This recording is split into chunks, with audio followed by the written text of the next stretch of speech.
The echo of resilience. From exile to reconciliation, the story of the Alsbury revival, our story, spans centuries, beginning in the tumultuous 17th century crisis of the British monarchy. The Aylesbury name, historically associated with the land and the crown, found itself on the wrong side of power during the Glorious Revolution of 1688, when the Catholic King James II was deposed and replaced by William III and Leigh II, and later when the 1700 Act of Settlement excluded the Stuart line, the constitutional door slammed shut on their political allies. This rupture, this foundation for political exclusion and wrongful exile, led to the displacement of families like the Alsburys, stripping them of wealth, titles, and political standing. The only option for survival was reinvention far from the center of power. Throughout this journey, the names Morgan, Thomas, Bruce, William, James, and Michael have been passed down through successive generations of the Aylesbury line. This sustained tradition acts as a genealogical code, quietly asserting the persistence and the unbroken lineage despite the historical exile. This tenacity is first vividly seen in the Scottish connection.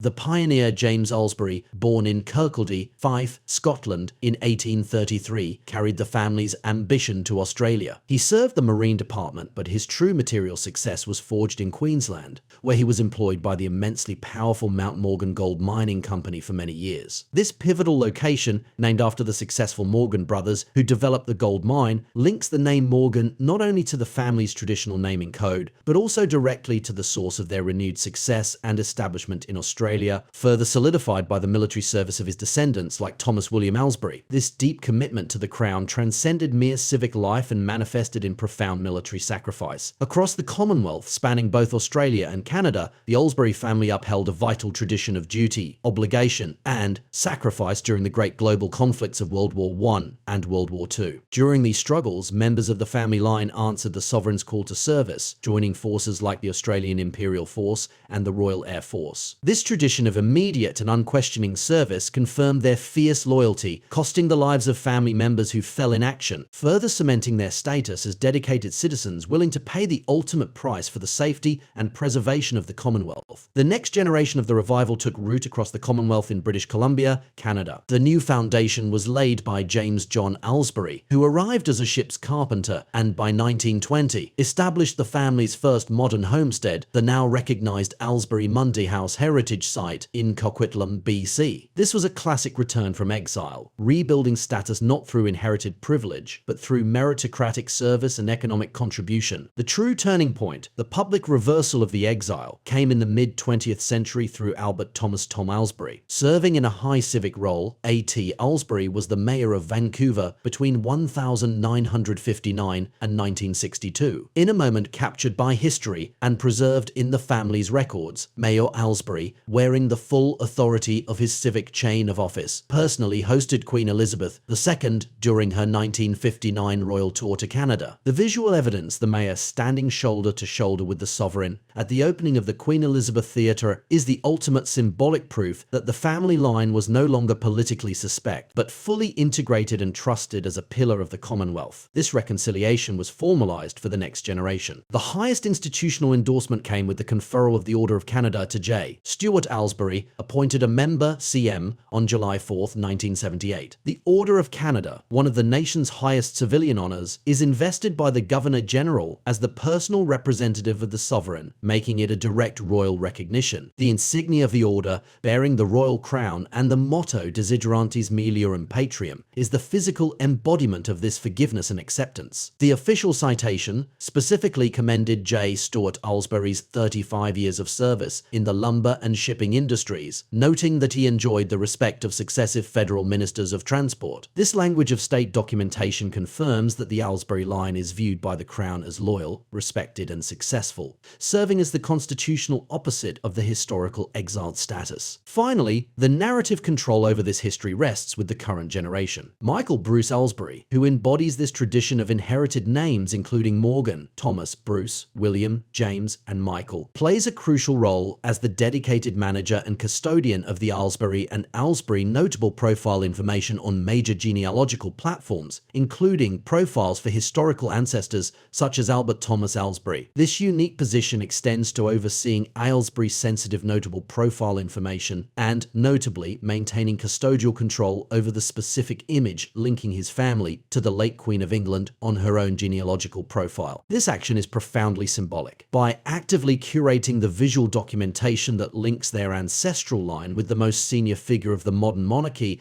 and maintaining administrative access to that shared historical record, the Aylesbury family asserts not only their reconciliation but also their continuing intimate connection to the historical and genealogical narrative of the crown. This act cements the family's status, no longer subjects of historical exclusion, but active and integral contributors to the monarchy's historical narrative and a fully reconciled Commonwealth line. The Aylesbury revival is thus proven not only by high honours and royal photos, but by the enduring ability of the family to manage and assert its central place in the story of the crown.